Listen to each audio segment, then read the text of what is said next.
আমার আল্লাহ আমার পক্ষে না থাকতো সেদিন ধুলাউড়ি ইউনিয়ন থেকে বেরিয়ে যাওয়ার মতন কোনো পথ আমার জন্য খোলা ছিল না।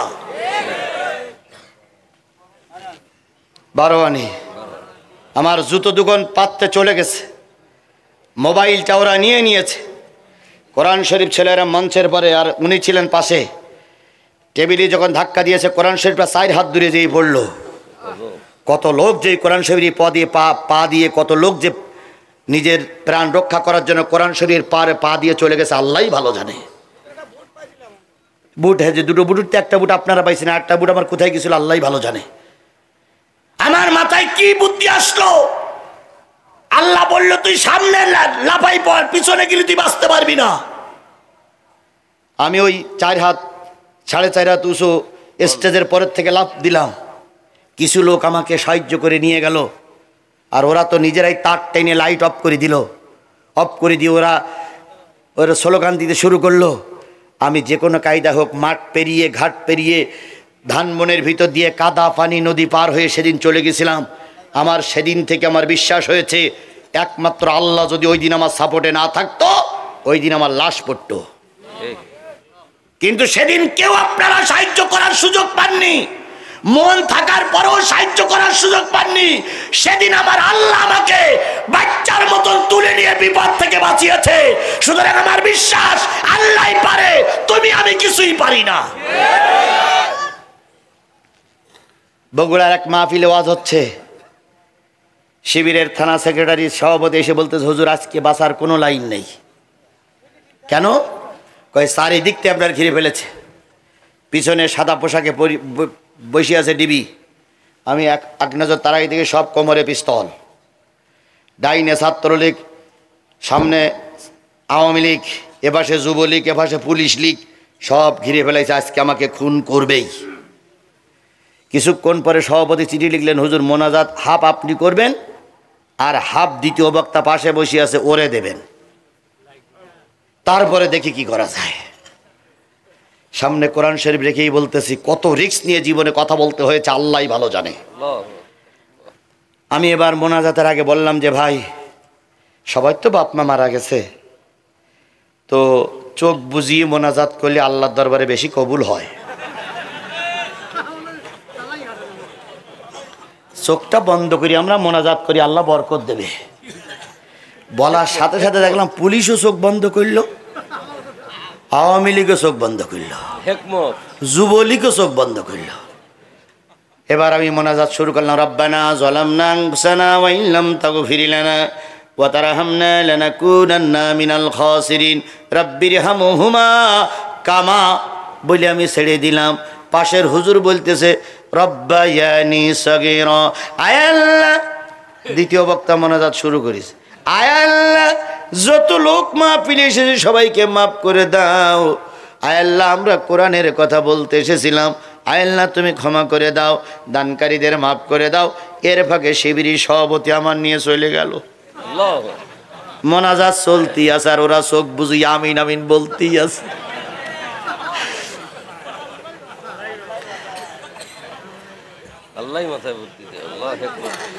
এক পর্যায়ে মোনাজাত শেষ।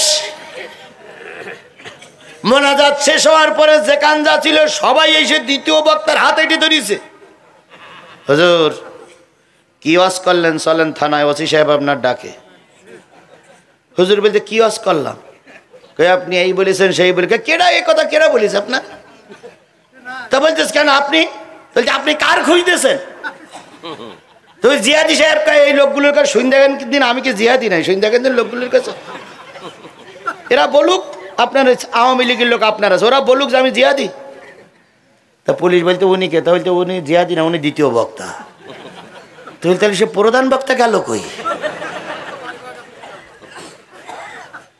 পুলিশের এসপি সাহেব, এডিশনাল এসপি ওখানে ছিলেন, উনি দাঁড়াই বললেন যা আমি মনে করতেছি উনি আসলে মানুষ না, উনি একটা জেন। সেইখান থেকে গোটা বাংলাদেশে আমার নাম হয়েছিল আমি নাকি জেন হুজুর। বিশ্বাস করো মুসলমান, আমি জেনও নই, পৈরিও নাই, আমি একজন মানুষ। তাহলে এবার বলুন তো কত রিস্ক নিয়ে ওই ময়দানে আমাকে কথা বলতে হয়েছে। আর আজকে বসন্তের কোকিলের মতন সব গান গাওয়া শুরু করেছো। আমার মতন বিপদে যদি পড়তে তাহলে বুঝতে বিপদ কয় প্রকার ও কি কি। সুতরাং সেই বিপদের দিনেও ময়দানে কথা বলেছি, আর এখন ডাইনে পিছনে উপরে নিচে সব আমার পক্ষের লোক। এখন কথা গোপন করার প্রশ্নই ওঠে না, প্রশ্নই ওঠে না, প্রশ্নই ওঠে না। যেই না টুপিওয়ালারা ভোট চায়, যেই না মৌলবীরা ভোট চায়, সেই কিছু গোড়মুড়ো বের করা ইসলামের দুশ্মনেরা বলে হুজুর মানুষ মসজিদে থাকবে, রাজনীতি চলবে না। এরকম বলা লোক এই মজলিসে আছে না নাই? আরো জোরে বলেন আছে না নাই? ওরা অতীতেও ছিল, ওরা এখনো আছে, ওরা কিয়ামত পর্যন্তই থাকবে। তাহলে নবী রাজনীতি করেছেন, এটা যদি জায়েজ হয়, আলেমেরা রাজনীতি করবে না, নবীর শিখানো পথ। আল্লাহর নবী যখন মক্কা মদিনার প্রেসিডেন্ট, তখন একটা নাজিল হয়। বলুন তো, নবুয়ত পাওয়ার পরে নবী মক্কায় ছিলেন কত বছর? নবুয়ত পাওয়ার পরে নবী মক্কায় ছিলেন কত বছর? 13 বছর। এই 13 বছরের ভিতরে নবীজি খেয়াল করেছেন, প্রতি সোমবার আর প্রতি শুক্রবারের দিন, প্রতি সোমবার আর প্রতি শুক্রবারের দিন বড় বড় নেতারা কাবার চত্বরের ভিতরে ঢুকতো। কাবার চত্বরের ভিতরে ঢোকার আগে সমস্ত পোশাকগুলো খুলে সব কাবার বাইরে রাখতো, রেখে একেবার আল্লাহ যেভাবে দুনিয়ায় পাঠাইছে ওইভাবে ন্যাংটা ন্যাংটি হয়ে কাবার ভিতরে ঢুকতো। জনগণ জিজ্ঞেস করতো কাপড় খুলে ঢোকো কেন? ওরা বলতো আল্লাহ তো জন্মের সময় কাপড় দেয়নি, এই জন্যই এখনো আল্লাহর সামনে যাচ্ছি, কাপড় পরার দরকার নেই। এরা বেহা, এ বেহা তখনও ছিল, এ বেহা এখনো আছে। কিছু কিছু লোক হয় ন্যাংটা বাবা, কাপড় খোলা বাবা, কাপড় খোলা বাবা, এরকম বাবা আছে না? জোরে বলেন আছে না? এই যে দুই একজন ওটা, এরা তো খুবই খারাপ লোক। এই লোকগুলো হাত তুলেনি, কি সমস্যা আপনাদের? এক নম্বর তো হাত তুললেন কেন?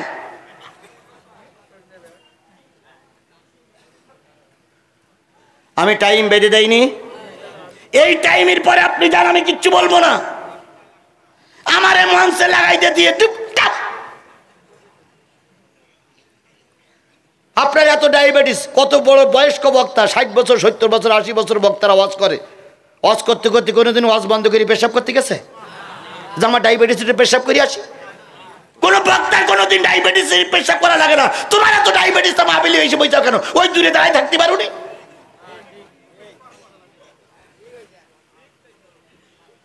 30-40 মিনিট পেশাব বন্ধ করে রাখা কোনো ব্যাপারই না। এগুলো আসলে শয়তান গুতোচ্ছে, শয়তান গুতোচ্ছে, হাত বাড়িয়ে হাত বাড়িয়ে, এ শয়তান শুধু গুতোচ্ছে। এরা হয় আগে সরকারের লোক, এরা আগে সরকারের লোক, আর নাই শয়তানের দালাল। এরা মাহফিলগুলো ধ্বংস করার জন্য আসে। এতই যদি ডায়াবেটিস, বসার কি দরকার? দাঁড়িয়ে থাকবি তো ভালো হয়। এবার যেটা উঠবে সেটা জোর করে ধরে বসেই রাখবেন। যদি বলে ডায়াবেটিস করে নিচের দিক ঝাড়, তবু মাহফিলিতে যাওয়া যাবে না।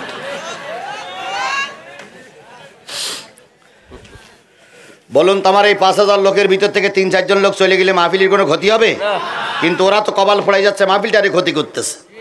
যে কোনো একটা কাজ করতে গেলে 1 মন লাগে, ওজনে 1 মন না, বলো 1 চিত্ত লাগে। কথা বলেন ঠিক না বেঠিক? আমি একটা আলোচনার দিকে যাচ্ছি, টুপ করে একজন উঠল, আর একজন উঠল।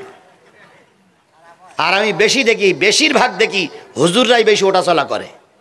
দেখবে না কিছু মৌলবী আছে এর ভিতরে, দাকিল পাস, আলেম পাস, ফাজেল পাস, কামেল পাস, দাওরা হাদিস পাস, হাফেজ, মসজিদের ইমাম, এর কাছে ডায়াবেটিস হয়। একটা প্রতিষ্ঠানের মাহফিল হচ্ছে, তুমি একজন হুজুর, তোমার দরকার আরো সময় দিয়ে লোকজন ধরে রাখা। আর আলোচনা হচ্ছে, আরে হুজুররাই আগে ওঠে, ওর কাছে যত ডায়াবেটিস সব ওর কাছে আগে। দেখিয়ে রাখবেন, যারা হুজুররা মাহফিলের থেকে দলবল নিয়ে চলে যাবে, ওর মাদ্রাসায় যখন মাহফিল হবে, যেই বক্তা উঠবে সেই আপনারাও চলে আসবেন। দেখি ওর কিরাম মজা লাগে। ফাজলামি করো না, এটা প্রতিষ্ঠানের মাহফিল, প্রতিষ্ঠানটা টিকায় রাখা সকলের দায়িত্ব। আমি জিহাদি সাতক্ষীরার থেকে আসলাম, এটা কি শুধু আমার একলা দায়িত্ব? তাহলে আমি আপনাদের জন্য হাত পায়ে ধরতেছি,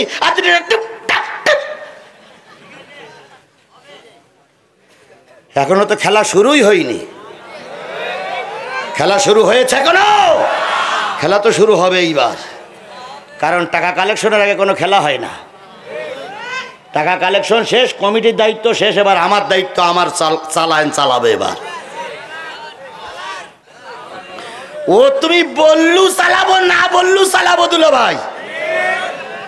বিএনপি লিডার কি বলেছে আমি অফিসে বসে শুনেছি, উনি নিজেই বলেছে জিহাদির মঞ্চে উঠতে দেয়নি, সেসব কথা আমার ভালোই ভালোই ভালোই মনে আছে। কি অন্যায় করেছিলাম সেদিন আমরা, মাহফিল থেকে নেমে আমাদেরকে চোরের মতন পালিয়ে যেতে হয়েছে।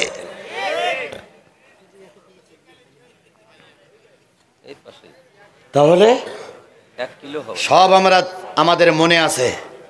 আর এখন যদি ওই কথাগুলো বলতে না পারি, কোরআনের মাহফিল দেওয়ার দরকার নাই, অবশ্যই জাতির সামনে কথাগুলো তুলে ধরতে হবে। সাতিয়ার চেয়ারম্যান কি করেছিল সবাই জানি না আমরা? সে ব্যথা তোমার গায়ে লাগেনি, এই জন্য নাতুস নুতুস কথা বলো। ও ব্যথা আমার গায়ে লেগেছিল, অবশ্যই আমার দিলে ক্ষত রক্ত ক্ষয়ের করণ হচ্ছে। তুমি কি বুঝবা? তুমি তো ময়দানেই ছিলে না। সেদিন যারা ময়দানে ছিল আর আমরা যারা মঞ্চে ছিলাম, সেদিন জানিছিলাম ওই হাইনাদের আচরণটা কত জঘন্যতম, কত হিংস্রের মতন আচরণ ছিল তাদের সেদিন। এখানে মুরব্বীরা এখানে অনেকে ছিলেন না আপনারা? কথা বলতে শুরু করতে পারিনি, চারিদিক থেকে হাইনার মতন এসে আক্রমণ করলো। যদি সবাইকে ক্ষমা করে দেন, বিডিআর হত্যা মামলার আসামিদের কি করবেন আপনারা? যদি সবাইকে ক্ষমা করে দেন, তাহলে হেফাজতের আলেমদেরকে লাইট নিবে গুলি করে মারলো, এই হেফাজতের আলেমদের জবাব কেমন করে দেবেন আপনারা? আল্লামা সাঈদীর কি অপরাধ ছিল? আল্লামা সাঈদীর 13 বছর ওরা জোর করে জেলখানায় বন্দি করে রেখেছিল। তারপরে আল্লামা সাঈদীকে স্ট্রোকে মারা গেছে, আল্লামা সাঈদীকে ইনজেকশন করে মেরে দিয়েছে ওরা। আর এই কথাগুলো বলা যাবে না। কে বলেছে বলা যাবে না, কোন লোক বলেছে বলা যাবে না। যতক্ষণ 3.5 হাত বডির ভিতরে রক্ত থাকবে, যতক্ষণ 3.5 হাত ভিতরে রুহু থাকবে, ততক্ষণ সত্য কথা বলতেই হবে, বলতেই হবে, বলতেই হবে।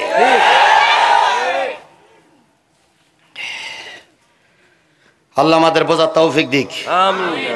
তাহলে আমার আলোচনা শেষ পর্যন্ত থাকবেন তো ইনশাআল্লাহ। এইবার যদি কোনো ওঠে তাহলে কোনো লোক উঠলি খবর আছে। কিন্তু আমার ভাইয়েরা, যে জিনিসটা বোঝাতে চাচ্ছিলাম, আল্লাহ নবী যখন আয়াতটা নাযিল হলো, নবী তখন মক্কার উপরে ছিলেন, মদিনারও। সপ্তাহে কয়দিন কাবা ঘরের ভিতরে ঢুকতেন? 2 দিন কাবার ভিতরে ঢুকতেন। কাবার ভিতরে ঢোকার পর ওরা ন্যাংটা হয়ে সব কাবা তওয়াফ করতেন। নবীজির মনটা চাইলো আমি একটু কাবার ভিতরে ঢুকবো, কিন্তু সরকার ওরাই আমাদেরকে তো ঢুকতেই দেবে না। বলুন তো, আওয়ামী লীগ সরকার ক্ষমতায় থাকা অবস্থায় কোন টুপিওয়ালা ইচ্ছা করলে কি জাতীয় সংসদে ঢুকতে পেরেছে? জোরে বলেন, পেরেছে? বিএনপির 2-1 এমপি কি ছিল, তারা যে একটু কোরআনের কথা বলতো, সেই ওদেরকে মৌলবাদ বলে গালিগালাজ করতো, তিরস্কার করতো। অথচ মমতাজ যখন গান বলতো, তখন বড় চেয়ারের থেকে ছোট চেয়ার পর্যন্ত সব হাততালি দিত। মমতাজের মতন লোক গান বলার সুযোগ পাইল, আর আলেমেরা জেল খেটে মরল। এই দেশ বড় কঠিন দেশ। আজকে একজন হিন্দু ভদ্রলোক গ্রেফতার হয়েছে, শুনেছেন আপনারা? কি ওরা হলো তন্ময় না চিন্ময়? চিন্ময় কৃষ্ণ দাস একজন হিন্দু ভদ্রলোক আমাদের দেশে গ্রেফতার হয়েছে। তার কারণ হলো তিনি রাষ্ট্রদ্রোহীমূলক কাজ করেছেন, হিন্দুদের উস্কাই দিয়েছেন, জাতীয় পতাকার উপরে ওদের গেরুয়া পতাকা তুলে দিয়েছে। জাতীয় পতাকার উপরে যদি কারোর পতাকা ওঠে, নিশ্চয়ই সেটা দেশের অবমাননা করা হয়, রাষ্ট্রের অবমাননা করা হয়। বাংলাদেশ জামাত ইসলামের একটা পতাকা আছে, আওয়ামী লীগের একটা পতাকা আছে, জাতীয় পার্টির একটা পতাকা আছে, বিএনপির একটা পতাকা আছে। পতাকাগুলো কি দেশের পতাকার নিচে থাকবে না উপরে থাকবে? নিচে থাকবে। কখনো কোন অবস্থায় কোন পার্টির পতাকা উপরে উঠবে না, তাহলে সে রাষ্ট্রদ্রোহ মামলা। এই হিন্দুরা, এই হিন্দু পরিষদের এরা একটা সমাবেশ করে এরা সেই চট্টগ্রামে ওরা পতাকা, ওদের পতাকা উপরে তুলেছিল, এই জন্য রাষ্ট্রদ্রোহের একটা মামলা হয়। সেই মামলায় গ্রেপ্তার দেখানো হয় চট্টগ্রাম আদালতে।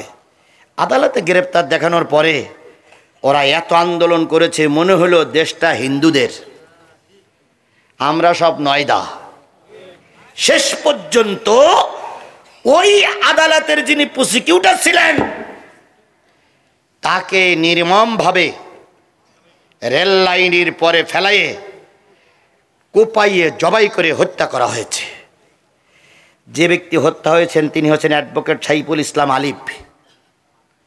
তিনি ছিলেন তৎকালীন সময় একটা ইসলামী আন্দোলনের ছাত্র দলের লিডার। আমরা এই ফরিদপুরের মাটিতে দাঁড়িয়ে এই হত্যাকাণ্ডের জন্য সুষ্ঠু বিচার দাবি করছি। আপনারা কি সবাই একমত? আপনারা সবাই একমত?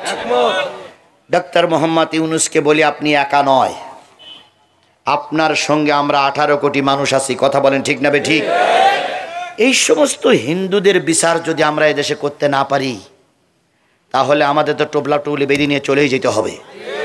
এখানে যারা হিন্দু ভাইরা আছেন তারা ভুল বুঝবেন না, আমরা আপনাদের শত্রু নই, আমরা আপনাদের অন্তর দিয়ে ভালোবাসি।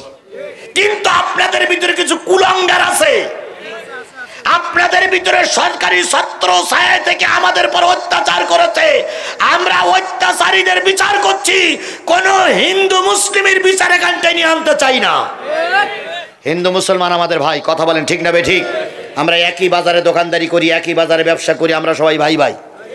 কিন্তু কেউ যদি অন্যায় কাজ করে, মুসলমান হিসেবে আমার যেমন বিচার হবে, আপনারাও কেউ অন্যায় কাজ করলে আপনাদেরও সেই বিচার হবে।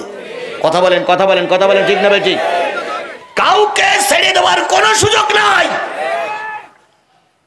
দেশের আইন আদালত আছে না নাই? ওদের সেই চন্ময়কে যখন ধরে নিয়ে যায় তখন ওরা 2 ঘন্টা পুলিশের প্রিয় ওই কি ভ্যান, প্রিয়জন ভ্যান, পুলিশের যে আসামি বয়স যে ভ্যানে, সেই ভ্যান ওরা আটকে রাখলো। পরে দেখলাম ওই হিন্দু ভদ্রলোককে ডাব খাওয়ানো হচ্ছে।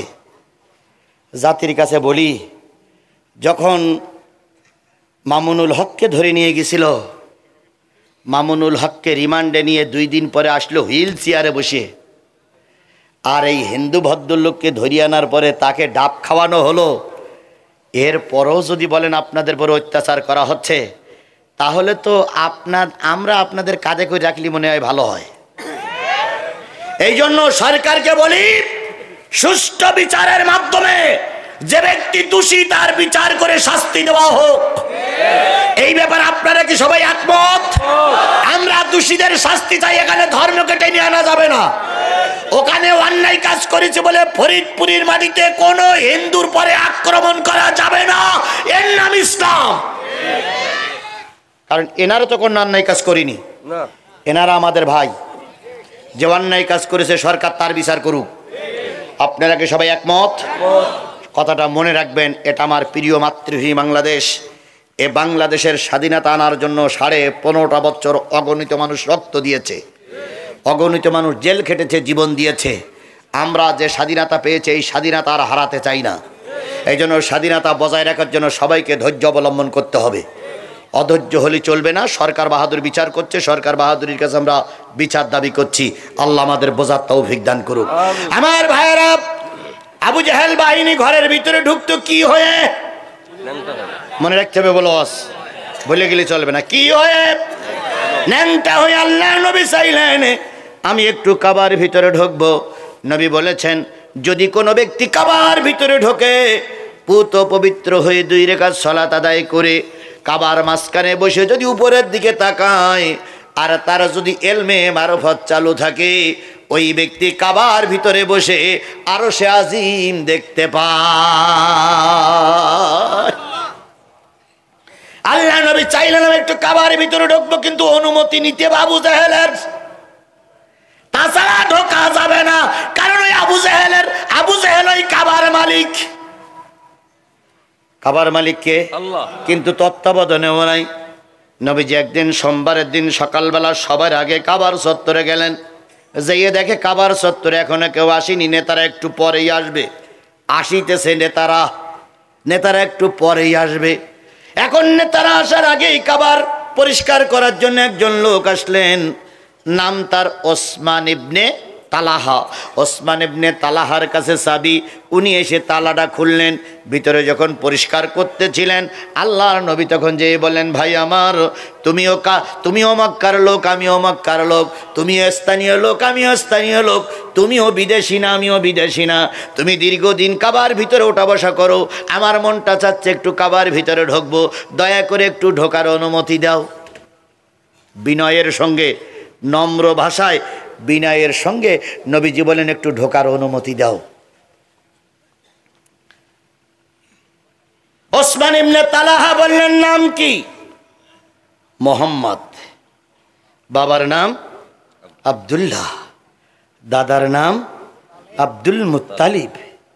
কোন বংশের লোক? কুরাইশ বংশের লোক। ও, তুমি নতুন কালেমার দাওয়াত দিয়েছো বাপ দাদাদের ধর্মের বিরুদ্ধে যেয়ে, তুমি কি সেই মোহাম্মদ? তুমি অপবিত্র লোক। জোরে বলবেন না নাউজুবিল্লাহ। আবু জেহেলের বংশ নবীরে বলতেছে কি লোক? অপবিত্র লোক।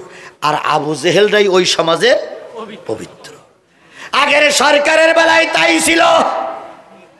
যারা ভোট চুরি করে ক্ষমতায় গিয়েছিল তারাই হলো নেতা, আর আলেমরা হলো রাজাকার।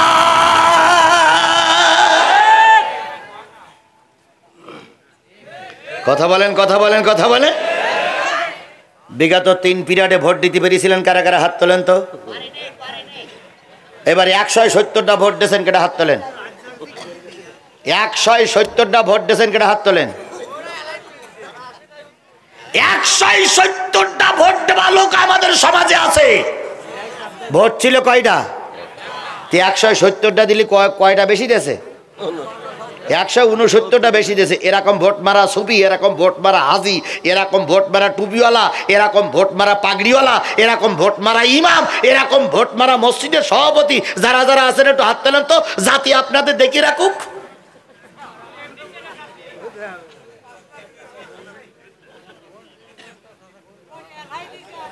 আল্লাহ এদের হয় হেদায়েত দেখ, নাই বুড়ি যে পথে গেছে আল্লাহ ওই পথে ওদের পার করি দেখ।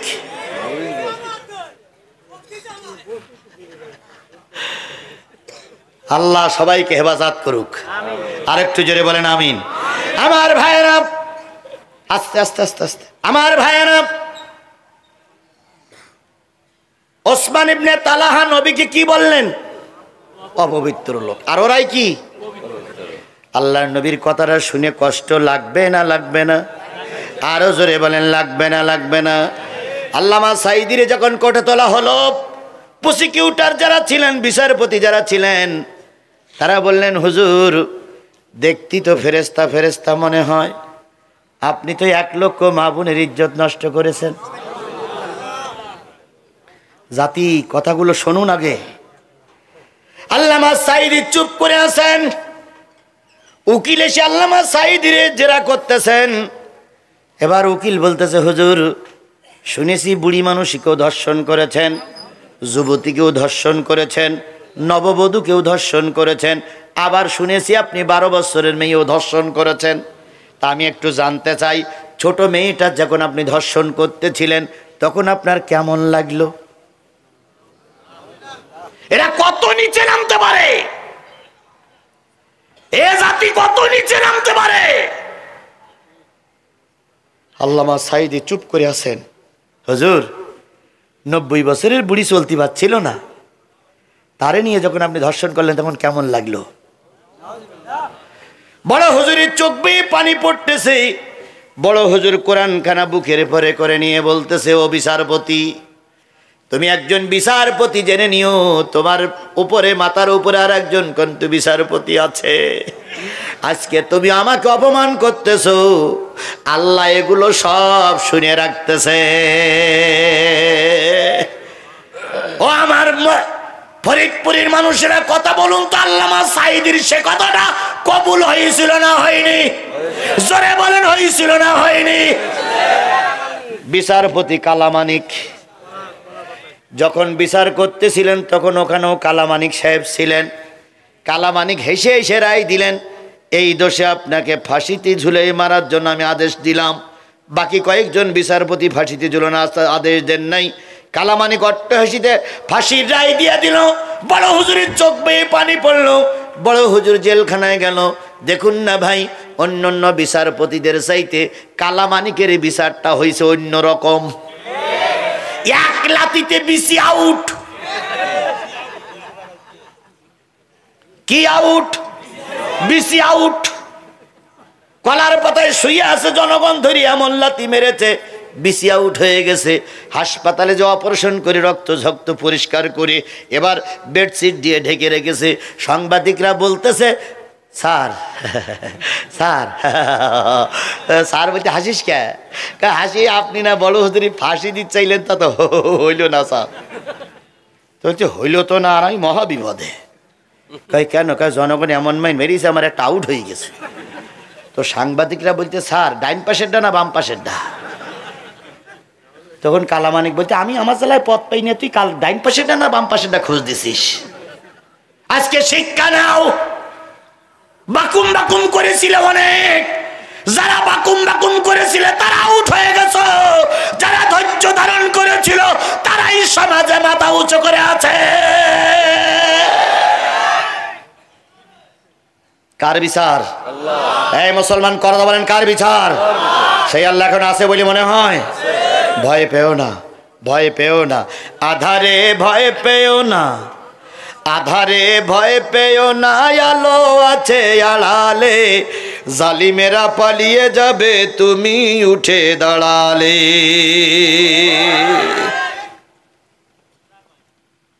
আমার ভাইয়েরা, যে জিনিসটা বোঝাতে চাচ্ছিলাম সেটা হলো, আল্লাহর নবী কোরা বলল কি, আর ওরাই হলো সমাজের কি? পবিত্র। নবীজি কথাটা শুনলেন, চোখ বেয়ে পানি পড়ল, দারুণ কষ্ট পাইলেন, কিন্তু নবী হতাশ হলেন না। কারণ বিপদে পড়ে যে হতাশ হয়ে যায় সেই হলো মূর্খ। বিপদে পড়ে যে হতাশ হয়ে যায় সে কোনো সফলতার দ্বার প্রান্তে পৌঁছাতে পারে না। জীবনে বিপদ আসবে, এই বিপদ চিরকাল থাকে না, থাকে না, থাকে না। ইসলামী আন্দোলনে যখন শীর্ষস্থানীয় নেতারা ফাঁসিতে ঝুলল, তখন যদি ধৈর্য ধারণ না করত, আজকের এই সফলতা তাদের জীবনে আসতো না। অধৈর্য হলে জীবনেও জিতে যাওয়া যায় না। এই জন্য সবচেয়ে বিবেকবান বুদ্ধিমান সেই লোক যে বিপদে ধৈর্য ধারণ করে। নবীজি ধৈর্য ধারণ করলেন। কিছুক্ষণ পর আবু লাহাব এসে হাজির হয়ে গেল। নবীজি আবু লাহাবের সামনে যেয়ে বলতেছে, চাচা দয়া করে একটু সুযোগ করে দিবেন, আপনি যখন ঢুকবেন আপনার সঙ্গে আমাকে একটু নিয়ে যাবেন। আবু লাহাব বলল, না না না, তোর কারণ আমি হেল চলে গেল, উতবা সাহেবা চলে গেল, আবু সুফিয়ান চলে গেল, সবাই কাবার ভিতরে ঢুকে যার যা মন মতন চাহিদা পেশ করে বেরিয়ে যখন আসে, সবাই চলে গেল। নবী তখনও এতিমের মতন পাগল বেশে চুপচাপ বসে আছে। হায় রে দুনিয়া, এত বড় বিশাল দুনিয়া, সবাই আবু জেহেলের পক্ষে আছে, নবীর পক্ষে কথা বলার মতন কেউ না। সন্ধ্যা হয়ে গেছে, সব নেতারা চলে যাচ্ছে। যে ব্যক্তির কাছে চাবি আছে ওসমান ইবনে তালহা, তিনি এবার তালা বন্ধ করতেছেন। তালা বন্ধ যখন করেন, নবীজি আস্তে করে পিছনে হাত দিয়ে বলতেছে, ভাই আমার, সবাই চলে গেছে, কাবার চত্বরে আর কেউ নেই। আমার মনের ভিতরে দাউ দাউ করে ব্যথা ডুকরে ডুকরে কাঁদতেছে, একটু বার আমাকে ঢুকতে দাও। ছাগলের 3 নম্বর বাচ্চা ওসমান ইবনে তালহা বলতেছে, তোমার মতন অপবিত্র লোক কাবায় ঢুকতে দেওয়া হবে না। এরকম ছাগলের 3 নম্বর বাচ্চা সমাজে কম বেশি ছিল না? ছিল না? ওপরের থেকে আদেশ আসার আগেই এদের যন্ত্রণায় আমাদের এলাকার মানুষ সব অস্থির হয়ে পড়েছিল। আল্লাহ নবী চুপ করলেন। মুহাম্মদ কি বলে, ওসমান ইবনে তালহা তালা মেরে চাবিটা নিয়ে যখন চলে যাচ্ছিলেন, নবী এতক্ষণ কি ছিলেন? চুপ ছিলেন। এবার নবীজি পিছনে দাঁড়িয়ে বলতেছে, ভাই কাগজ কলম আছে? কয় কেন? কয় আছে। কয় কেন? কয় একটা জিনিস লিখে রাখতে বলবো। কি? কয় যদি থাকে তে লিখে রাখো, যে চাবি তুমি ঘুরাতে ঘুরাতে যাচ্ছ ওই চাবি একদিন নবী মুহাম্মাদের হাতে আসবে। আর একটু জোরে বলবেন না সুবহানাল্লাহ? এই চাবি একদিন আমার হাতে আসবে, একদিন এই কাবা আমি নিজেই খুলবো। এখানে আজান হবে আর এই কাবার চত্বরে বাজামাত মুসলমান নামাজ পড়বে। এটারে বলে ভবিষ্যৎবাণী। কি বলেন? কি বাণী? ভবিষ্যৎবাণী।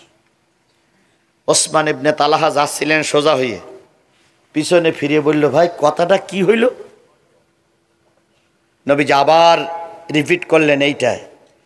কয় যখন তুমি বা আপনি কাবার চাবি নিয়ে তালা খুলে ওর ভিতর ঢোকবা, তখন এই যে নেতারা সব লাইন দিয়ে বাড়ি যাচ্ছে, এরা কেউ বেঁচে থাকবে না? নবীজি বললেন, কেউ কেউ থাকবে, আবার কেউ কেউ চলে যাবে, মারা যাবে, কিন্তু চাবি তুমি আমাকেই দেবে। ওসমান ইবনে তালহা বলতেছে দেখা যাবে। নবীজি বলতেছে দেখেই নিও। দুইজন চলে গেলেন। একজন বললেন কাবার চাবি আমার হাতের ভিতরে আসবে, আর একজন বলল দেখা যাবে। কিছুদিন পর আল্লাহ নবী হিজরত করে কোথায় গেলেন? মদিনায় গেলেন। 8 বছর মেহনত করলেন। 8 বছর পর আমার নবী 10,000 মুজাহিদকে নিয়ে, 10,000 মুসলমান নিয়ে মক্কা বিজয় করে ফেলেছে। মাঝখানে সময় গেল কয় বছর? 8 বছর পরে মক্কা বিজয় হয়ে গেল। ইতিমধ্যে আবু জেহেল নাই, উতবা সাইবা মুগীরা নাই, আবু লাহাব নাই, আবু সুফিয়ান এখনো বেঁচে আছে। নবীজি কাবা মক্কা বিজয় করে এবার আল্লাহর নবী বেলালকে বললেন, বেলাল 8টা বছর অন্তরের ভিতরে আগুনগুলো দাউ দাউ করে জ্বলেছে, দেখাইতে পারি নাই, বিস্ফোরিত হই নাই। 8 বছর পরে আল্লাহ সুযোগ দিয়েছে, বেলাল এবার আজান দাও, সাহাবীরা উজু করো, বাজামাত নামাজ হবে। কয় বছর সময় লাগলো?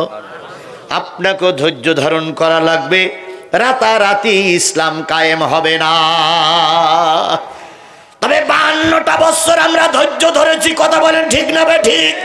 গোটা বাংলাদেশ সফর করে আমার যে আইডিয়া এসেছে, আগামী নির্বাচনে বামপন্থী রামপন্থী দলের দরকার নাই, শুধু যদি টুপিওয়ালারা একসঙ্গে থাকে, সাদা কাগজে লিখে রাখো আগামী সংসদ হবে কোরআনের সংসদ।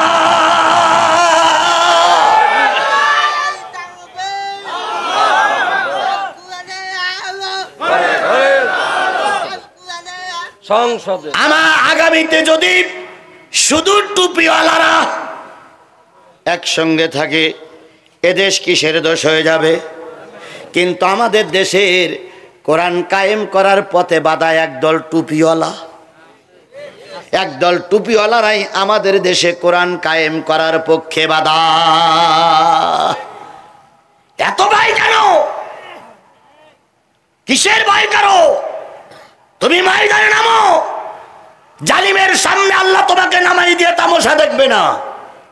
যদি আমার আল্লাহ আমার পক্ষে না থাকতো, সেদিন ধুলাউড়ি ইউনিয়ন থেকে বেরিয়ে যাওয়ার মতন কোন পথ আমার জন্য খোলা ছিল না। বারোয়ানি আমার জুতো দোকান পাততে চলে গেছে, মোবাইলটা ওরা নিয়ে নিয়েছে। কোরআন শরীফ ছেলেরা মঞ্চের পরে, আর উনি ছিলেন পাশে। টেবিলে যখন ধাক্কা দিয়েছে, কোরআন শরীফটা 4 হাত দূরে যেয়ে পড়লো। কত লোক যে কোরআন শরীফের পা দিয়ে কত লোক যে নিজের প্রাণ রক্ষা করার জন্য কোরআন শরীফের পা দিয়ে চলে গেছে আল্লাহই ভালো জানে। বুট যে দুটো বুটুরতে একটা বুট আপনারা পাইছেন, একটা বুট আমার কোথায় গেছিল আল্লাহই ভালো জানে। আমার মাথায় কি বুদ্ধি আসলো, আল্লাহ বলল তুই সামনে লাফাই পড়, পিছনে গেলে তুই বাঁচতে পারবি না। আমি ওই 4 হাত 4.5 হাত উঁচু স্টেজের পরের থেকে লাফ দিলাম। কিছু লোক আমাকে সাহায্য করে নিয়ে গেল, আর ওরা তো নিজেরাই তার টেনে লাইট অফ করে দিল। অফ করে দিয়ে ওরা স্লোগান দিতে শুরু করলো। আমি যে কোনো কায়দা হোক মাঠ পেরিয়ে ঘাট পেরিয়ে ধানবনের ভিতর দিয়ে কাদা পানি নদী পার হয়ে সেদিন চলে গেছিলাম। আমার সেদিন থেকে আমার বিশ্বাস হয়েছে একমাত্র আল্লাহ যদি ওই দিন আমার সাপোর্টে না থাকতো ওই দিন আমার লাশ পড়তো। কিন্তু সেদিন কেউ আপনারা সাহায্য করার সুযোগ পাননি, মন থাকার পরেও সাহায্য করার সুযোগ পাননি। সেদিন আমার আল্লাহ আমাকে বাচ্চার মতন তুলে নিয়ে বিপদ থেকে বাঁচিয়েছে। সুতরাং আমার বিশ্বাস আল্লাহই পারে, তুমি আমি কিছুই পারি না। বগুড়ার এক মাহফিলে ওয়াজ হচ্ছে, শিবিরের থানা সেক্রেটারি সভাপতি এসে বলতেছে হুজুর আজকে বাঁচার কোনো লাইন নেই। কেন? কয় চারিদিক থেকে আপনার ঘিরে ফেলেছে, পিছনে সাদা পোশাকে বসে আছে ডিবি। আমি এক নজর তারাই দিকে সব কোমরে পিস্তল, ডাইনে ছাত্রলীগ, সামনে আওয়ামী লীগ, এপাশে যুবলীগ, এপাশে পুলিশ লীগ, সব ঘিরে ফেলেছে, আজকে আমাকে খুন করবেই। কিছুক্ষণ পরে সভাপতি চিঠি লিখলেন, হুজুর মোনাজাত হাফ আপনি করবেন আর হাফ দ্বিতীয় বক্তা পাশে বসে আছে ওরে দেবেন, তারপরে দেখি কি করা যায়। সামনে কোরআন শরীফ রেখেই বলতেছি, কত রিস্ক নিয়ে জীবনে কথা বলতে হয়েছে আল্লাহই ভালো জানে। আমি এবার মোনাজাতের আগে বললাম যে ভাই সবাই তো বাপ মা মারা গেছে, তো চোখ বুঝিয়ে মোনাজাত করলে আল্লাহর দরবারে বেশি কবুল হয়। চোখটা বন্ধ করি আমরা মোনাজাত করি, আল্লাহ বরকত দেবে। বলার সাথে সাথে দেখলাম পুলিশও চোখ বন্ধ করলো, আওয়ামী লীগও চোখ বন্ধ করলো, যুবলীগও চোখ বন্ধ করলো। এবার আমি মোনাজাত শুরু করলাম, রব্বানা যালামনা আনফুসানা ওয়া ইন লাম তাগফির লানা ওয়া তারহামনা লানাকুনান্না মিনাল খাসিরিন রাব্বিরহামহুমা কামা বলে আমি ছেড়ে দিলাম। পাশের হুজুর বলতেছে রব্বায়ানি সগীরা। আয় আল্লাহ, দ্বিতীয় বক্তা মোনাজাত শুরু করিস, আয় আল্লাহ যত লোক মাহফিলে এসেছে সবাইকে মাফ করে দাও। আয় আল্লাহ আমরা কোরআনের কথা বলতে এসেছিলাম, আয় আল্লাহ তুমি ক্ষমা করে দাও, দানকারীদের মাফ করে দাও। এর ফাঁকে শিবিরের সভাপতি আমার নিয়ে চলে গেল।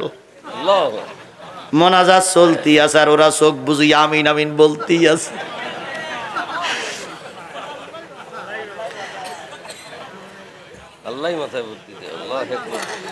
এক পর্যায়ে মোনাজাত শেষ। মোনাজাত শেষ হওয়ার পরে যেখান যা ছিল সবাই এসে দ্বিতীয় বক্তার হাতে এটি ধরেছে, হুজুর কি ওয়াজ করলেন, চলেন থানায়, ওসি সাহেব আপনার ডাকে। হুজুর বলতে কি ওয়াজ করলাম? আপনি এই বলেছেন সেই বলে। কেডা এই কথা কেডা বলিস আপনার? তা বলছিস কেন আপনি? বলছে আপনি কার খুঁজতেছেন? তুই জিহাদি সাহেব এই লোকগুলোর কাছে শুন দেখেন দিন, আমি কি জিহাদি নাই শুন দেখেন দিন লোকগুলোর কাছে। এরা বলুক আপনার আওয়ামী লীগের লোক আপনারা, ওরা বলুক যে আমি জিহাদি। তা পুলিশ বলতে উনি কে? তা বলতে উনি জিহাদি না, উনি দ্বিতীয় বক্তা। তুই তাহলে সে প্রধান বক্তা গেল কই?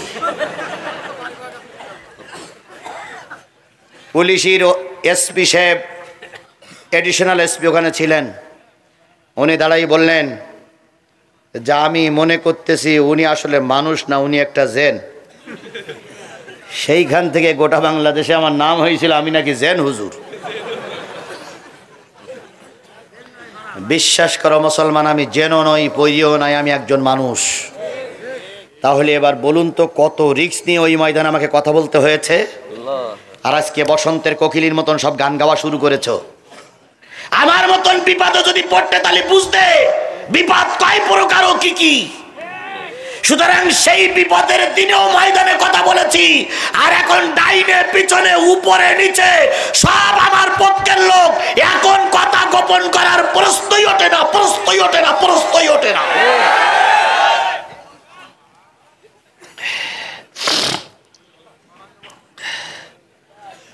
আল্লাহ আপনাকে আমাকে হেফাজত করুক, আমিন। বাস লোক সব বসে গেছে, কোনো টেনশন নেই। ভাইরা, আগে দেখতাম পুলিশ এসে আমাদের ধরতি, আর এখন পুলিশ আসে আমাদের কাছ থেকে দোয়া নীতি। গাড়িতে যাই, পুলিশ যদি দেখে জিহাদি, সব নেমে এসে মোসাফা করে, কয় হুজুর দোয়া করবেন আপনারা, আমরা চিনি। আমি তখন মনে করি তোমরা আমার কি চেনা চেনো আল্লাহই ভালো জানে।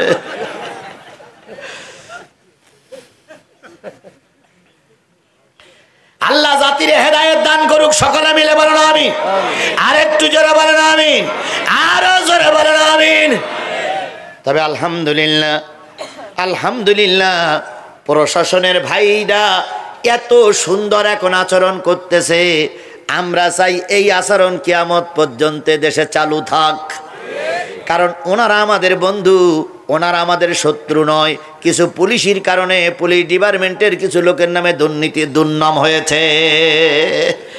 আমার প্রিয় সাথীরা, প্রিয় ভাইয়েরা, আল্লাহর নবী সাল্লাল্লাহু আলাইহি সাল্লাম কয় বছর পরে মক্কা বিজয় করলেন।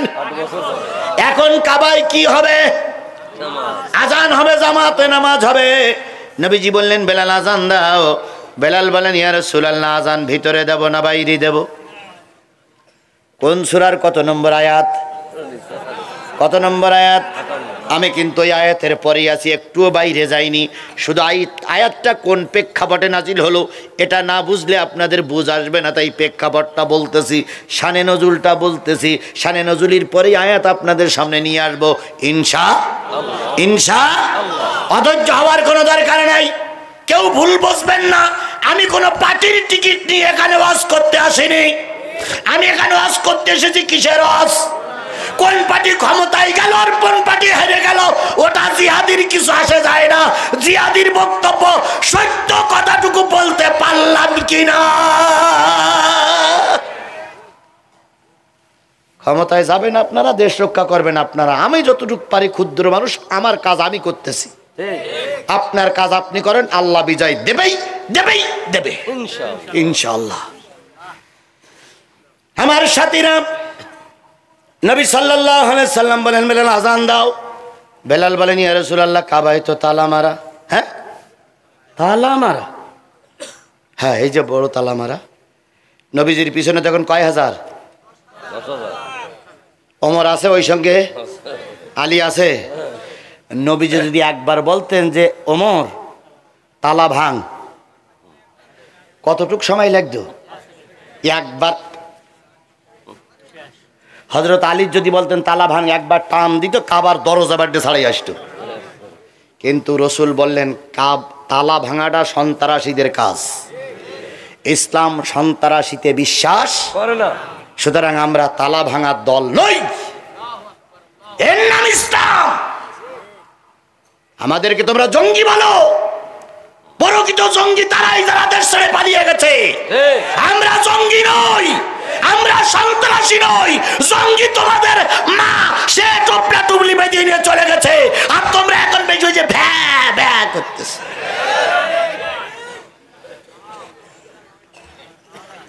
পৃথিবীতে কোনো মা সন্তানকে বিপদে ফেলাই রেখে কেটে পড়ে? কেবলমাত্র একজন মাই কেটে পড়িছে। আমার ভাইয়েরা, নবী সাল্লাল্লাহু আলাইহি সাল্লাম বললেন তালা ভাঙা। তাহলে আজান কোথায় দেব? নবী বললেন একটু উঁচু জায়গা আজান দাও, যাতে করে সবার কানে আওয়াজটা পৌঁছে যায়। নবী বললেন সবাই উজু করো, আজান হবে। বেলালকে 4-5 জন ধরে উপরে উঠাই দিলেন।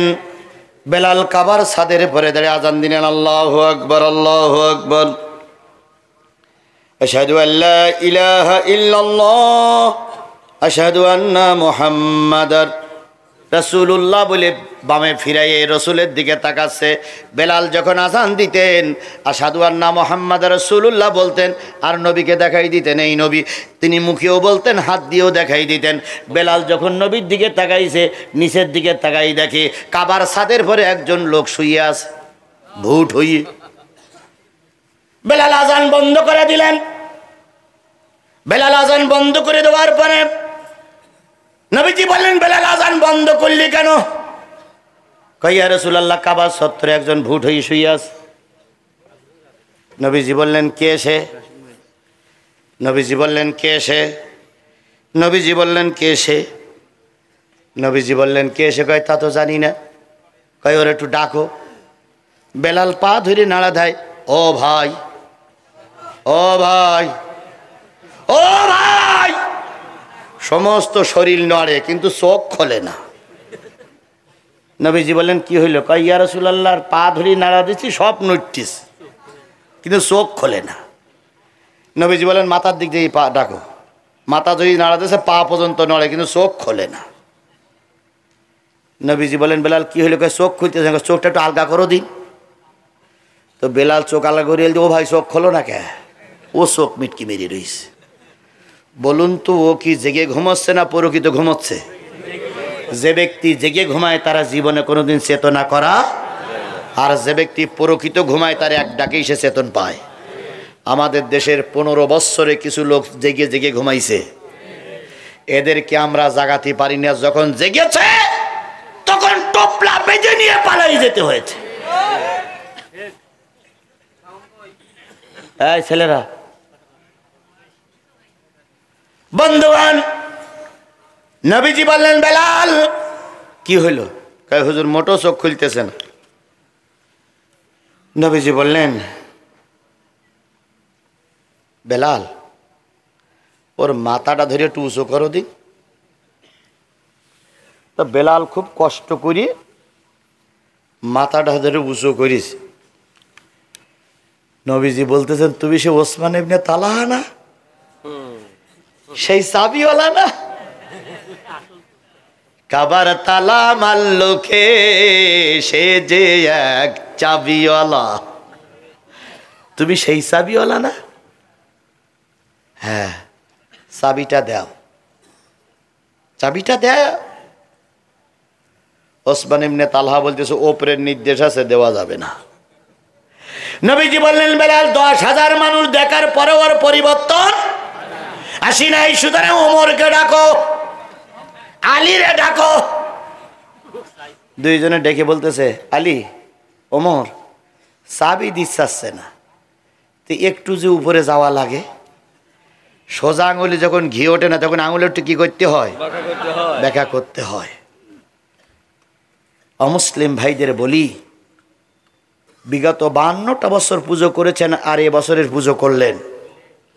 52টা বছর দুর্গার মাথা উড়ে গেছে, কোরআন শরীফ দুর্গার পায়ে রেখে অশান্তি বাঁধানো হয়েছে। এবার দুর্গা পূজায় আমরা মুসলমান তোমাদের দুর্গা পূজা পাহারা দিলাম, আর তোমরা ভারত গতকালকে একটা মসজিদ ভেঙে দিয়েছ। এটাই তো হিন্দু আর মুসলমানদের আচরণ। কথা বলেন ঠিক না বেঠিক? আমরা মন্দির পাহারা দেই আর ওরা আমাদের মসজিদ ভাঙে। তাহলে এরা মানুষ, তুমি হাই না মানুষ, তুমি কলঙ্কিত সন্তানেরা। কথা বলেন ঠিক না বেঠিক? আমরা আমাদের মন্দির পাহারা দেই আর ওরা আমাদের মসজিদ ভাঙে। আর এই কথাগুলো বললে যদি রাজনীতি হয়, ওই রাজনীতির বুকে আমি থুতু মারি। আমরা ওদের মন্দির পাহারা দেইনি? জোরে বলেন, দেইনি? আমার আমিরে জামাত আসতে, আমিরে জামাত বলুক, এবার দুর্গাপূজায় আমার ছেলেরা পাহারা দেয়নি? তাহলে আমাদের ছেলেরা পাহারা দিয়ে ওদের হিন্দু মণ্ডপগুলো রক্ষা করলো, আর ওরা উত্তর প্রদেশে মসজিদ ভাঙতেছে। এটা কোনো মানবতার কাজ হতে পারে না। কথা বলে ঠিক না ঠিক?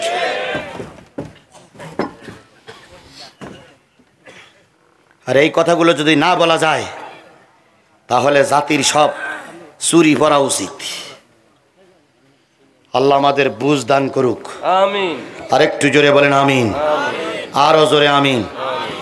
জনাব আমিরে জামাত, আমি কি কথা বলবো না শেষ করে দেবো?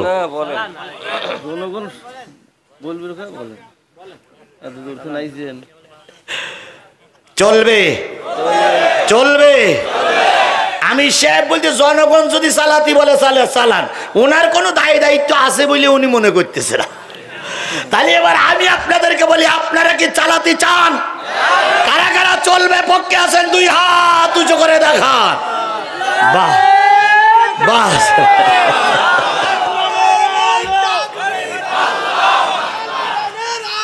হয়েছে। আচ্ছা হয়েছে, যদি আগামীতে ডাক আসে ময়দানে থাকা লাগবে। শুধু আগুন জ্বালাও আর এখানে বসে জ্বালাজালি করলে হবে না, ময়দানেও জ্বালানো লাগবে। পাওয়া গেছে দুইজন লোক, মুরব্বি।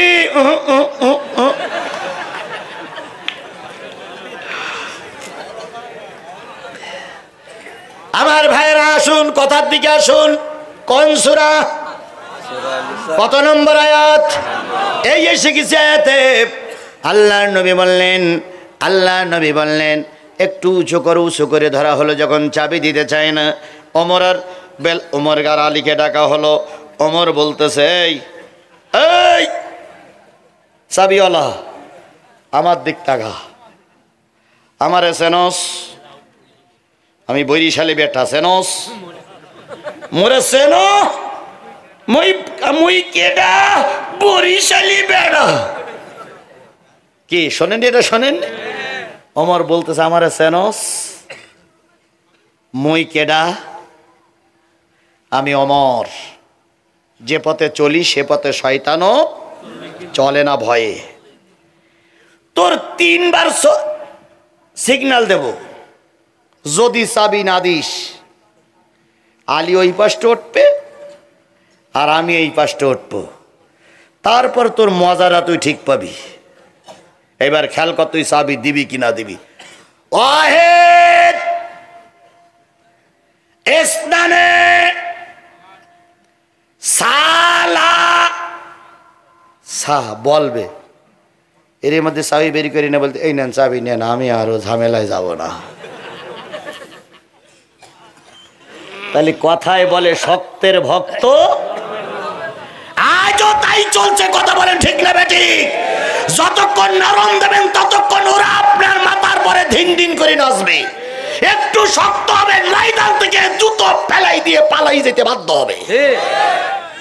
তাহলে রসুল ভবিষ্যৎবাণী করেছিলেন চাবি আমার হাতে আসবে। চাবি কি হাতে আসলো? এরকম ভবিষ্যৎবাণী করা আলেম ওলামা আমাদের সমাজে কি ছিল? চলুন আল্লামা সাঈদীর ব্যাপার। আল্লামা সাঈদী যে কটা ভবিষ্যৎবাণী করেছে, প্রত্যেকটা ভবিষ্যৎবাণী সত্যই পরিণত হয়েছে।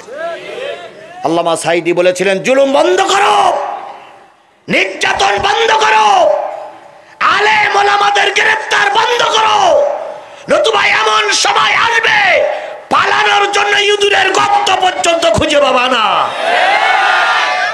আল্লামা সাঈদীর সে কথাটা সত্য পরিণত হয়েছে। জোরে বলেন হয়েছে। এখন আর আমাদের তো পালানোর জন্য পাট ক্ষেত, ধানের ক্ষেত, মাছের টং ছিল, ওদের এখন তাও নাই। তাহলে কথাটা ভবিষ্যৎবাণী কাজে লাগেনি। আল্লামা সাঈদী বলেছিলেন, মৌলবাদ বলি গালিগালাজ দিও না। 12.5 কোটি বাংলাদেশের মানুষেরা হলো মৌলবাদ মানে মূল। আমরা আছি গাছের গোড়ায়, আর তোমরা কয়জন আগাবাদী আছো গাছের মাথায়। মৌলবাদী বলি গালিগালাজ দেবা না। 12 কোটি মৌলবাদী গাছের গোড়া ধরে নাড়া দেবে। মামুর বাড়ি দিল্লি যাইয়ে পড়বা, কিয়ামতের আগে আর আসতে পারবে না। আমি চিন্তা করি, আল্লামা সাঈদী কেন শ্রীলঙ্কার কথা বললেন না? আল্লামা সাঈদী কেন মায়ানমার কথা বললেন না? আল্লামা সাঈদী কেন আরাকানের কথা বললেন না? আল্লামা সাঈদী বললেন কোন কথা? সেই শিখ দিল্লির বাড়ি যেয়ে পড়তে হয়েছে। এখন বলতেছে সীমানার পাশে আছি, শর্ট করে ঢুকে বলবো, তাই বলতেছে না? আমরাও বলতেছি, আসো ম্যাডাম, 18 কোটি মানুষ লাঠিতে তেল মাখাইয়ে অপেক্ষা করতেছে। আইসো চট করিয়া, আয়না ঘর তোমার জন্যে রাখছি গো সাজায়া। আইসো চট করিয়া, আয়না ঘর তোমার জন্যে রাখছি গো সাজায়া। আমরা রিসিপিশনে বইসাছি, জুতোর মালা লইয়া। আয়না ঘর তোমার জন্যে রাখছি গো সাজায়া। নির্বিচারে মারছ মানুষ ক্ষমতার লাগিয়া। কথা বলেন। হেফাজতের মানুষ মারা যায়নি, পিলখানায় বিডিআর হত্যা হয়নি। আল্লামা সাঈদীর রায়ের পরে 300 যুবক জীবন দেয়নি? দেশ স্বাধীনের জন্য 1500 যুবক যুবতী বুড়া বুড়ি ভ্যানওয়ালা রিক্সাওয়ালা শ্রমজীবী কর্মজীবী চাকরিজীবী ছোট বড় মানুষ জীবন দেয়নি?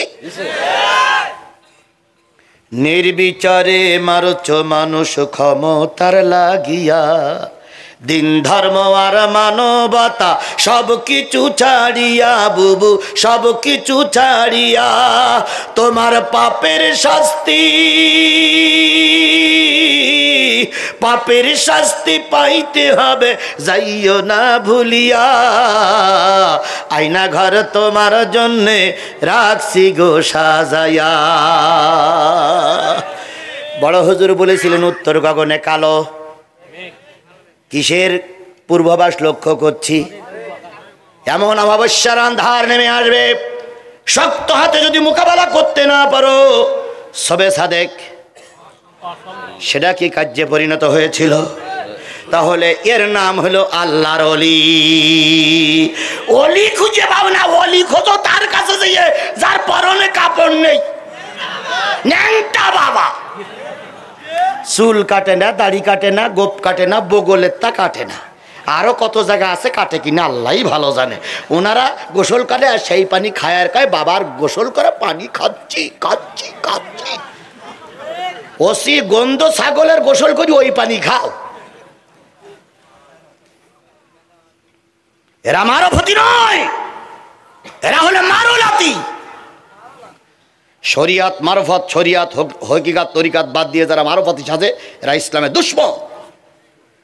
প্রকৃত আল্লাহর ওলি আমি খুঁজে পেয়েছি, যতগুলো ওলি বাংলাদেশে ওলি নেই, অনেক ওলি আছে, আপনার এখানে একজন আল্লাহর ওলি শুয়ে আছে, আমি ওলিদের সম্মান করি, কিন্তু প্রকৃত ওলি সেই লোক যে লোক কোরআনের জন্য জীবন দিতে পারে, যে লোক কোরআনের জন্য জেল খাটতে পারে, যে লোক কোরআনের জন্য হাসি মুখে ফাঁসির কাজটা ঝুলতে পারে, বুঝতে পারে সেই লোক হলো প্রকৃত ওলি, সেই লোক হলো প্রকৃত ওলি। ভাইরা আমার নির্ধারিত সময় ছিল, সেটা প্রায় শেষ হয়ে গেছে। ও আল্লাহ, শেষ হয় নাই, শেষ হয়ে আরো 5 মিনিট বেশি হয়ে গেছে। ভাই ভাই আমার কথাটা শেষ করতে আরো 2-4 মিনিট লাগবে, শেষ করব? 2-4 মিনিট বলবো বলবো তাহলে একটুখানি সময় দেন, আমি শেষ করি। আমি ঘড়ি না দেখে ভুল করেছি। আচ্ছা 1 ঘন্টা আমি অত বলতে পারবো না, আমার সময় প্রায় শেষ, আয়াতে যাচ্ছি।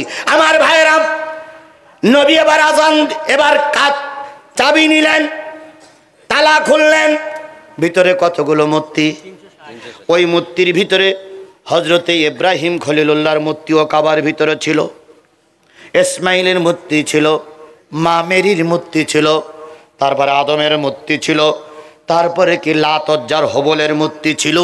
বড় বড় মূর্তিগুলো সব ভেঙে দিলেন, এর নবী ইব্রাহিমের মূর্তিও তিনি ভেঙে দিলেন। তাহলে বোঝা গেল মূর্তির ভিতরে কোনো কল্যাণ নাই, মূর্তি নির্মাণ করে শয়তান আর মূর্তি ভাঙে ইব্রাহিমের অনুসারীরা। বেশি ব্যাখ্যায় যাব না, যেহেতু 12টা বেজে গেছে, দোয়ার দিকে চলে যাচ্ছি, তাই শুধু বলি শোনেন, হয়ে গেছে। আল্লাহ সবাইকে শেষ মোনাজাত পর্যন্ত কবুল করুক। ও ভাই, মুসাফিরের দোয়া কবুল হয়, এর ভিতরে সন্দেহ আছে? আমি যে মুসাফির তার ভিতরে কোনো সন্দেহ আছে? আমি একজন মাজলুম, আমার নামে 20টা মামলা, আমি 5 দিন রিমান্ডে ছিলাম। সুতরাং আমি আপনাদের নিয়ে একটু শেষ মোনাজাত করতে চাই। বাপ মা কি কবরে নাই? আপনজন কি কবরে নাই? আমি বিশ্বাস করে বলতে পারি আজকের মন হয়ে গেছে, শেষ করতেছে। বন্ধুগণ, নবীজি মূর্তিগুলো অপসারণ করলেন, এবার কি করলেন? ভিতরে যে বেলাল আজান দিলেন, নবীজি নামাজ আদায় করলেন। নামাজ আদায় করে 2 রাকাত নফল নামাজ মনের খুশি মতন সূরা দিয়ে আদায় করে যখন কাবা ঘরের বাইরে 1 পা ভিতরে 1 পা যখন নবীজি বেরিয়ে আসতেছিলেন, তখন নবীজির হাতে ছিলেন চাবিটা। বাইরে 10,000 সাহাবী খেয়াল করলেন নবীর শরীরটা ঘেমে যাচ্ছে, চোখ দুটো বড় বড় হয়ে যাচ্ছে, এখনই মনে হয় ওহী নাযিল হবে। ওহী নাযিল হলেও তাই, আল্লাহ নবী ওহীর অ্যাকশন কেটে গেল। নবীজি বললেন, চাবিওয়ালা কই? চাবিওয়ালা কই? আবু বকর বলেন, ইয়া রাসূলুল্লাহ, চাবিটা আমার কাছেই দেন। ওমর বললেন, চাবিটা আমার কাছে দেন। আলী বললেন, চাবিটা আমার কাছে দেন। নবীজি বললেন, না, এখনই জিবরিল আমার পর একটা আয়াত নাজিল করে দিয়ে গেছে, সেই আয়াতটা আমাদের তেলাওয়াতের আয়াত। সুবহানাল্লাহ বলেন। সেই আয়াতটা কি? আল্লাহ নবী বলতেছেন, এখনই আল্লাহ আমাকে বললেন, এখনই আল্লাহ আমাকে বললেন, এখনই আল্লাহ আমাকে বললেন, কোথায় গেল সে সূরা নিসা? এখনই আল্লাহ আমাকে বললেন যে তোমার পরে একটা আয়াত আল্লাহ পাক এখনই নাজিল করে দিয়ে বললেন। আল্লাহ রাব্বুল আলামিন বলতেছেন 58 নম্বর আয়াত, আল্লাহ 57, ইন্নাল্লাহা ইয়া'মুরুকুম আন তুআদ্দুল আমানাতি ইলা আহলিহা, নিশ্চয় আমি আল্লাহ নবী তোমাকে উপদেশ দিচ্ছি আমানাত সমূহ তার হকদারের কাছে পৌঁছায়া দাও। আমানাত তার প্রাপকের কাছে পৌঁছায়া দাও। আমানাত তার প্রাপ্তি যে পাবে তার কাছে পৌঁছায় দাও। টাকাটা আইসে মাদ্রাসায় পৌঁছায় দাও, তুমি রেখো না, আমানাত প্রাপকের কাছে পৌঁছায় দাও। নবী যেবার বললেন চাবিওয়ালা কই ইয়া রাসূলুল্লাহ কোন চাবিওয়ালা? কই এই 8 বছর যে আমার চাবি দেয়নি সেই ওসমান ইবনে তালহা কই? বেলাল বলতেছে ইয়া রাসূলুল্লাহ ও তো এখনো কালেমা পড়েনি। নবীজি বললেন দরকার নাই, তারে খোঁজো। কেউ খুঁজে পায় না। 10,000 লোক মিছিল করতেছে, হই হই রই রই চাবিওয়ালা গেল কই? হই হই রই রই চাবিওয়ালা গেল কই? হই হই রই রই ওসমান ইবনে তালহা গেল কই? এই কথা যদি ওই ওসমান ইবনে তালহার কানে যায়, ওর কি শরীরের ভিতরে রূহ আছে বলে মনে হয়? ও উদ্দশ্বাসে দৌড়চ্ছে যে 10,000 লোক যখন খোঁজ দিয়ে আমার শুরু করেছে, আমারে কচু কাটা করি ফেলবে। তো ও যেয়ে 3-4 পাহাড় টপকাইয়ে এক বাবলা তলার নিচে একটা সুড়ঙ্গ পথ আছে, সেই পথের ভিতরে বডিটা ঢুকিয়ে মাথাটা চুপ করে শিয়ালের মতন বের করে রেখেছে যে দেখি ওরা কি করে, দেখি ওরা কি করে, দেখি ওরা কি করে।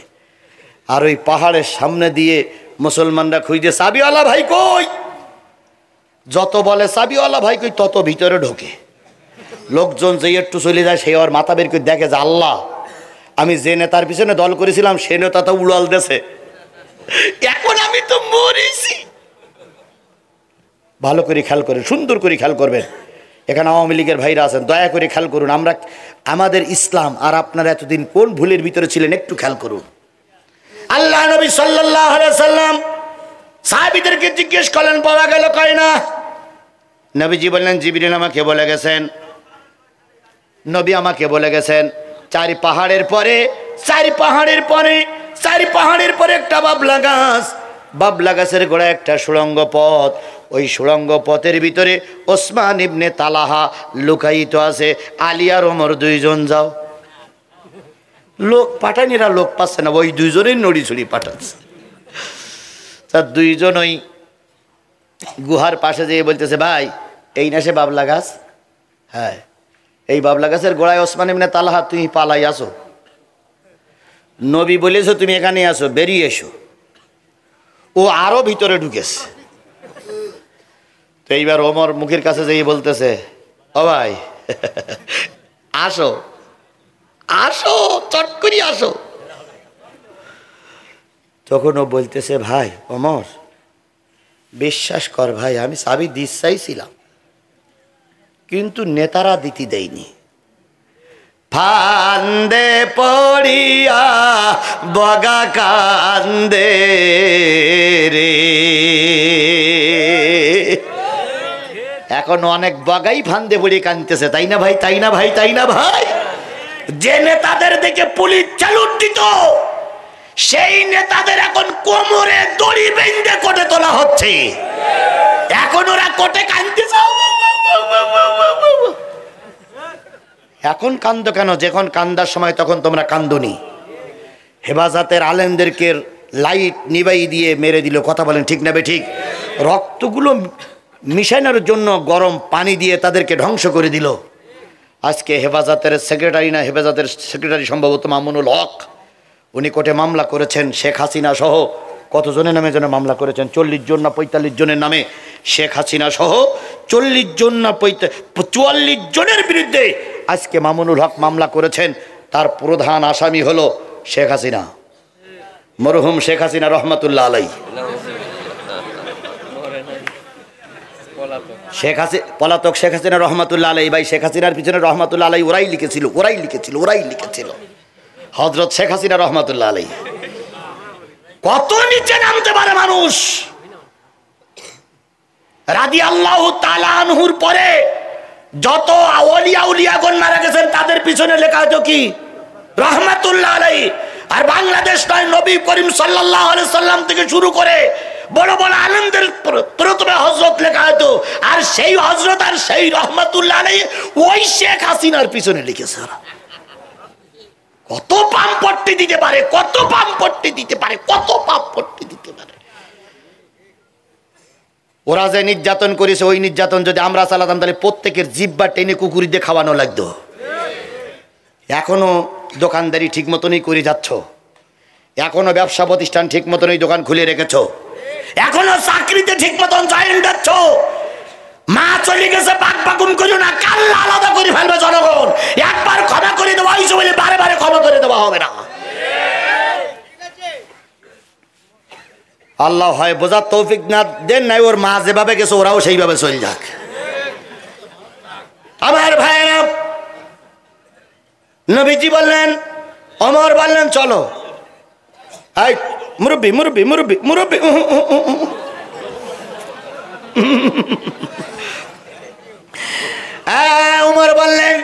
ওমর বললেন চলো।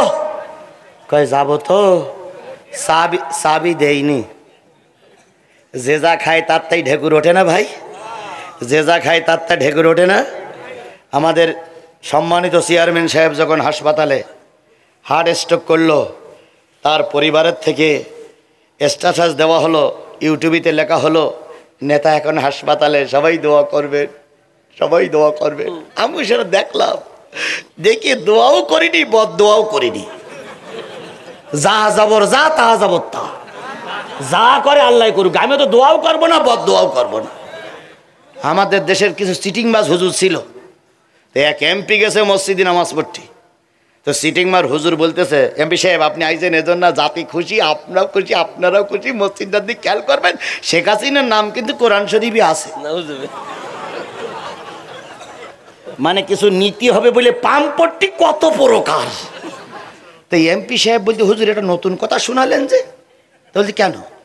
তো বলতে আমি তো এই পর্যন্ত কত মসজিদে নামাজ পড়েছি, অনেক মসজিদ দান করেছি, এইরকম তো কেউ বলিনি যে শেখ হাসিনার নাম কোরআন শরীফে আছে। তা আপনি একটু আয়াতটা পড়েন দিন। হ্যাঁ পড়তেছি, আপনি খেয়াল করেন নামাজ হয়ে যাক। তো নামাজের ভিতরে বলতে এইবার বলো শেখ হাসিনার নাম আসবে, রব্বানা আতিনা ফিদ দুনিয়া হাসিনা।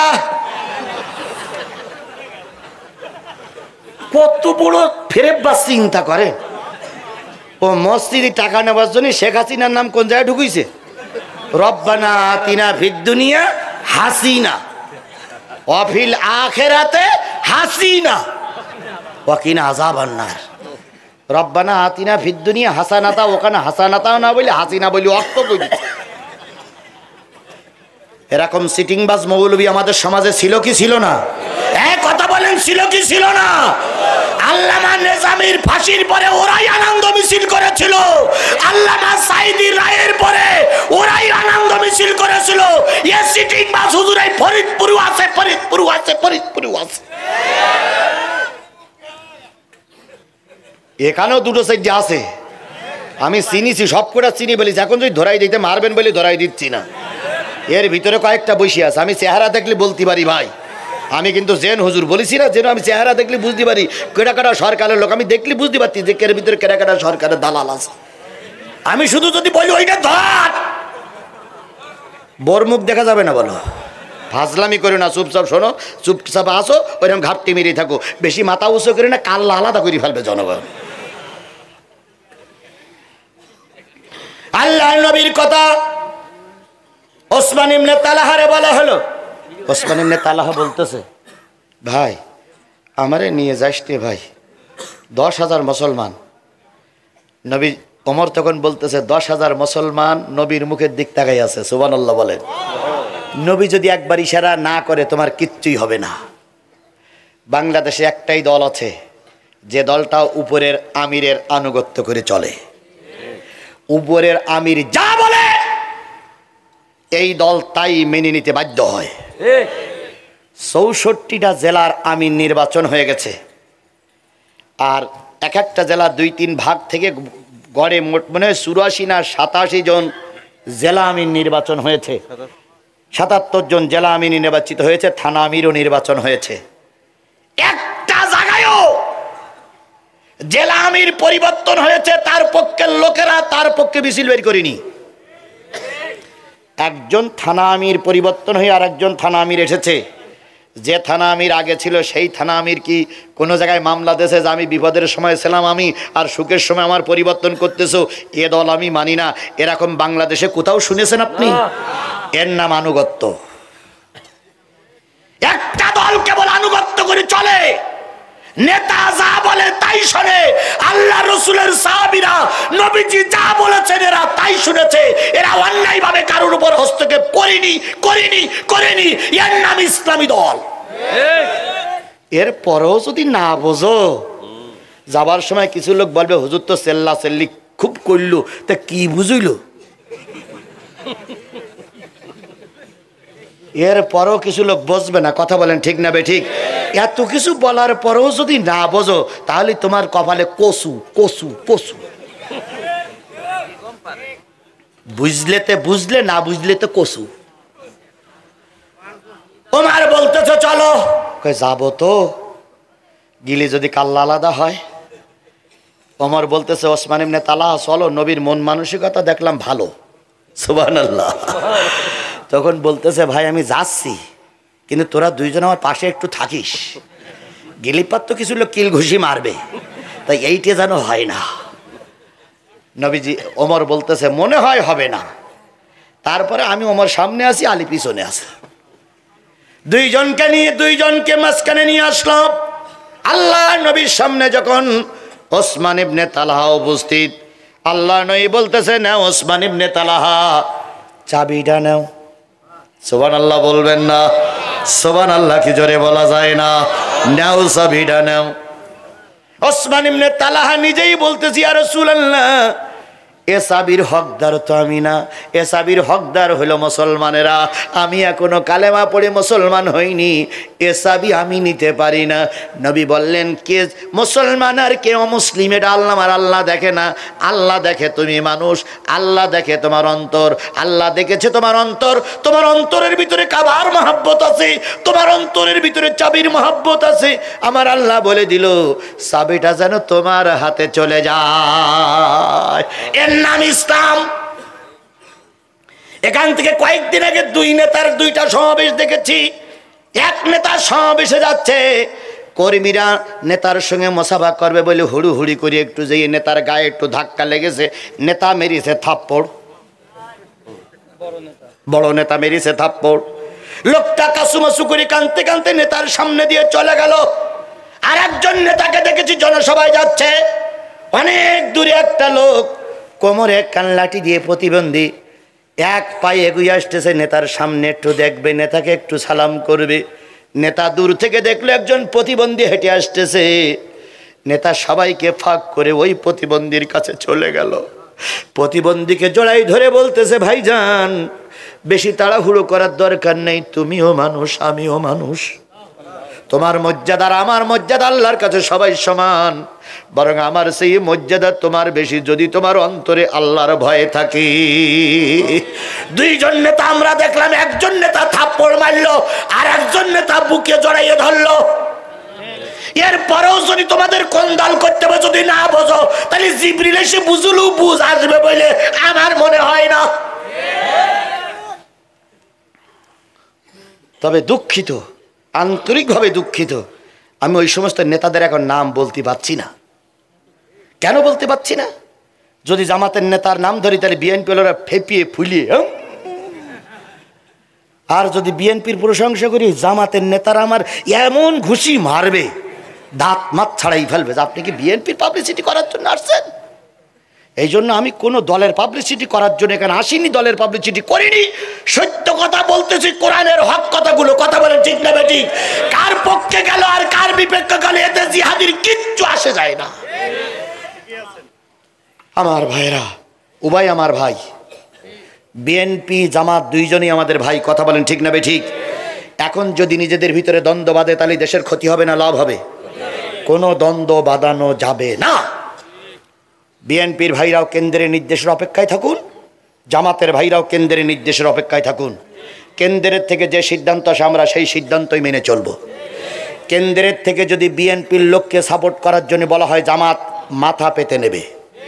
আপনারাও সতর্ক থাকেন, যদি কেন্দ্রের থেকে জামাতের সাপোর্ট করার জন্য আপনাদের পরে ঘাড়ে চাপ আসে, আপনারাও সেটা মেনে নেবেন।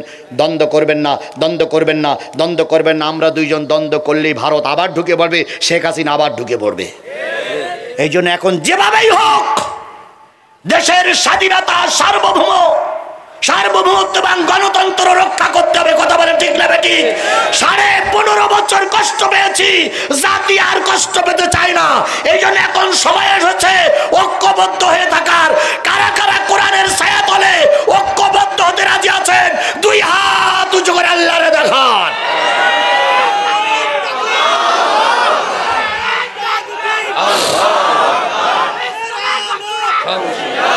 এবার জোরে একটা তাকবীর দিবেন, নারায়ে তাকবীর, লিল্লাহে তাকবীর, আল কোরআনের আলম। হাত নামান। নবী যখন চাবিটা দিলেন, আর মাত্র 3 মিনিট, নবী যখন চাবিটা দিলেন, চাবিটা নিয়ে চুমা খায়, বুকে ধরায়, বুকে ধরে যখন চাবি নিয়ে চলে যাচ্ছে, তখন ওই লোকটি বলতেছে, আল্লাহ এতদিন বুঝেছিলাম ইসলাম খুন করা পার্টি। এই ভাই, এই শোনেন, বসেন, বসুন, দোয়া হবে, দোয়া হবে। বুঝেছিলাম নবী একটা খুন করা পার্টি, কিন্তু এখন দেখলাম নবীর চাইতে ভালো মানুষ আর সমাজে কেউ নাই। উনি এসে নবীর কাছে দাঁড়ালেন। আল্লাহ নবী বললেন, ওসমান ইবনে তালহা, আমাদের কারোর আচরণে তুমি কষ্ট পেয়েছো? না। ফিরে আসলে কেন? কই ইয়া রাসূলুল্লাহ,